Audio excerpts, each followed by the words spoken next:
Voltamos, gente. É o seguinte, tivemos um probleminha técnico, né? Na parte final aí. Deu para constatar na parte final do primeiro bloco, tá bom? A voz ficou engasgada, ficou um travamento, uma imagem ficou congelada, mas eu acredito que não gerou prejuízo na compreensão do tema, não é isso? Tá bom? Deu um probleminha aqui no meu processador, mas a gente vai dar continuidade aqui. Eu vou ter que levar para assistência técnica, mas eu quero cumprir meu compromisso com vocês aí com essa aula disponível aí para vocês logo na quarta-feira, tá bom? Então, vamos lá. Peço desculpas por esse travamento, mas acredito que não gerou nenhum prejuízo aos senhores, tá bom?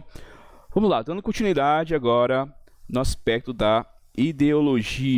Com o aspecto da ideologia, facinho. Eu posso ter do tipo socialista, a Constituição, seu conteúdo, caráter socialista e capitalista. Socialista, vocês já sabem, né? O caráter socialista, ele se baseia, se escolhe em 3 pilares, não é isso? Produção coletiva dos meios de produção, economia planificada, ou seja, ao planejamento planificado pelo Estado, busca da igualdade real entre as pessoas. Exemplos nós temos de constituições de Cuba, da China e da Coreia do Norte, tá? Aí nós temos também as constituições de ideologia capitalista. Aqui pode cair uma pegadinha, tá? Pode cair uma pegadinha. Capitalista, tá? E o capitalismo se funda em 3 pilares, né? Isso, propriedade privada, livre iniciativa. Isso está presente nos nossos princípios fundamentais, o fundamento, né? Valores da livre iniciativa, busca pelo lucro e a busca da liberdade do indivíduo, não é isso? Beleza? Só que tem um detalhe, você vai colocar no seu material que num sistema, na ideologia capitalista, eu posso ter uma Constituição capitalista liberal, tá? Liberal, e eu posso também ter uma Constituição capitalista social-democrata. Bom, que diferencia, professor, uma Constituição capitalista liberal da Constituição capitalista social-democrata? É que na Constituição capitalista liberal, liberalismo fala de negativa de atuação por parte do Estado. O Estado, ou seja, o Estado não vai intervir na economia, que é assunto do mercado. Um exemplo, Constituição americana. O Brasil é capitalista, mas é social-democrata. Quando eu falo social-democrata, é porque a participação do Estado, uma posição intervencionista do Estado. O Estado deve intervir na economia para dar bem-estar aos cidadãos. Beleza?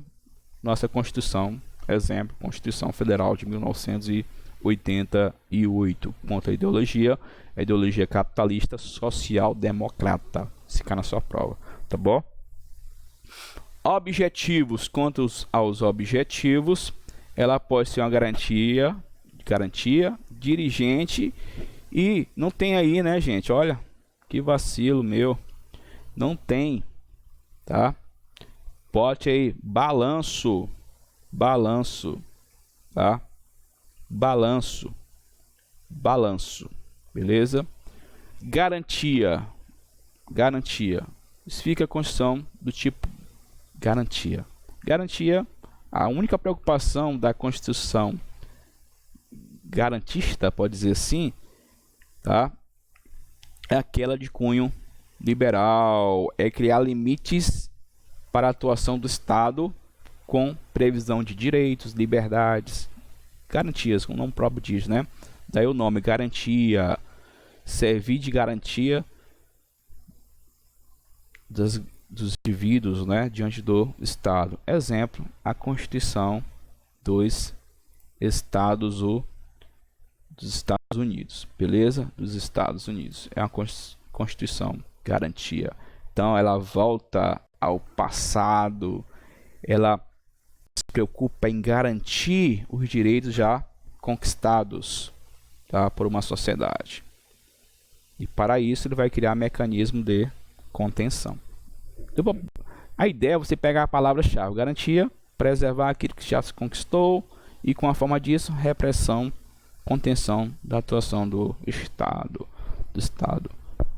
Aí nós temos a Constituição dirigente, aquela que se dirige programas institucionais para o Estado. Ela não se preocupa apenas com o passado, só com o presente, né? Ela se preocupa não, a preocupação não está ela não está restrita, hoje eu estou demais, ela não está restrita apenas com o presente, mas também ela vai trazer um ideal para o futuro. Exemplo bem bacana: objetivos fundamentais, satisfação dos objetivos pré-estabelecidos, tá bom? Então a Constituição dirigente, ela dirige a atuação futura do Estado recém-criado, por meio de previsão de metas, né, a serem perseguidas. Então, exemplo é a nossa Constituição de 1988.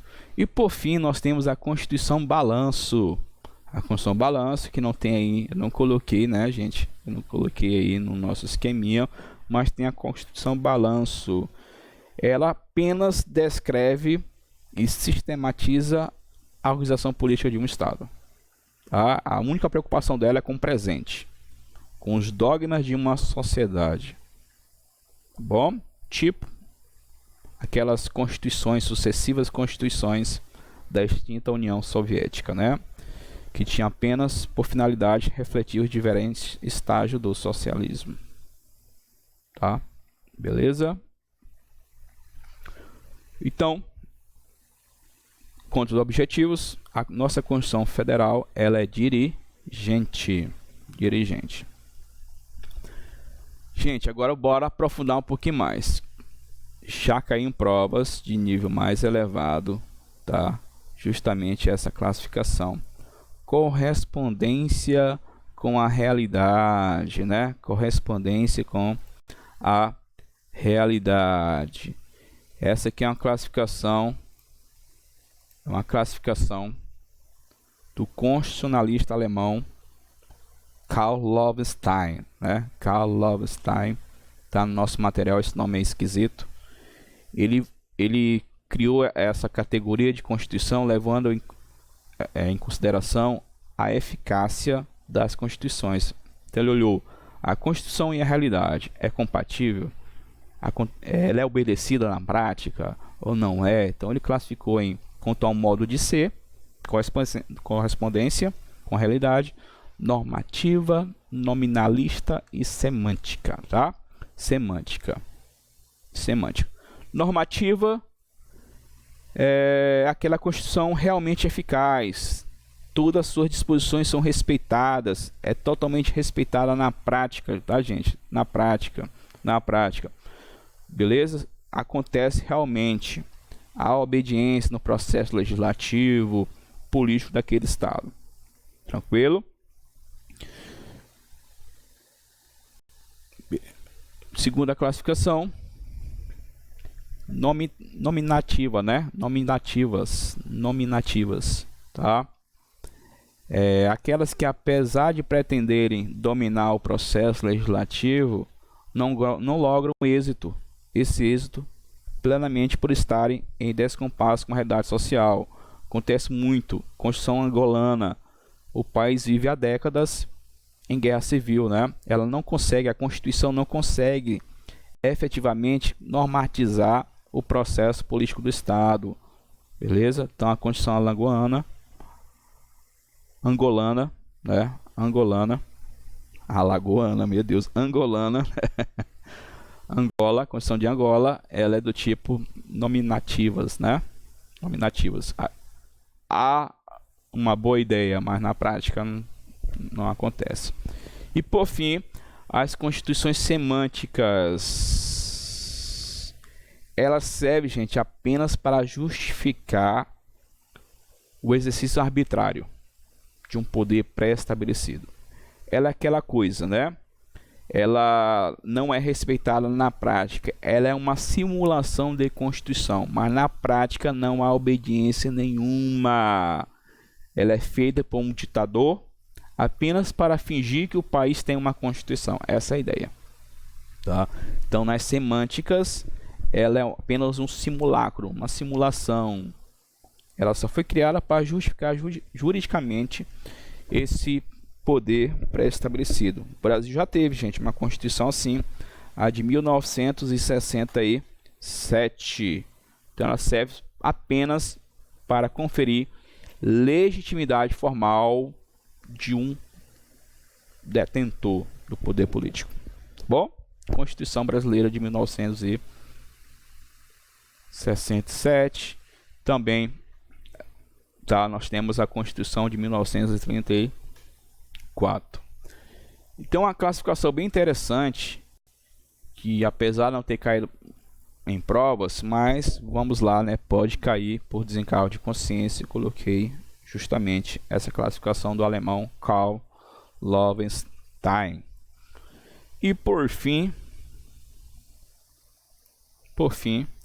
nós temos a classificação quanto à origem de sua decretação. Origem de sua decretação, tá? Origem de sua decretação. Nós temos dois tipos: heterônomas e autônomas. Heterônomas e autônomas, tá bom? Heterônomas é aquela, qual é a regra geral? Que cada estado elabore a sua própria Constituição. Então, cada estado vai elaborar dentro do seu próprio estado a Constituição. Essa seria uma Constituição do tipo autônoma. Tá bom? Autônoma. Elaboradas e decretadas dentro do próprio estado que irão reger. Heterônomas. Aquele estado nacional ele não vai redigir o documento legal, a Constituição. Um outro estado vai elaborar. Por isso nós chamamos heterônomas. São constituições que foram decretadas de fora do estado por outro, ou por outro estado ou organizações internacionais. Exemplo, a primeira Constituição da Guiné Equatorial ou Constituição Japonesa de 1946. Beleza, gente? Então, gente, é isso, tá? Essa é a classificação das constituições. Vou voltar aqui, né? Nós observamos aqui as classificações quanto ao conteúdo. Vamos lá. Constituição Federal. Quanto ao conteúdo formal, quanto à forma escrita, modo de elaboração dogmática, analítica, origem promulgada, estabilidade rígida, ideologia capitalista social-democrata, né? Objetivos dirigente, correspondência com realidade. E agora, apesar da crítica, tem alguns doutrinadores, mas entende-se que a Constituição atual ela é normativa, tá bom? Seus preceitos são obedecidos na prática, tá bom, gente? Não precisa sorrir não, tá? Mas na tua prova é normativa, tá bom? Normativa.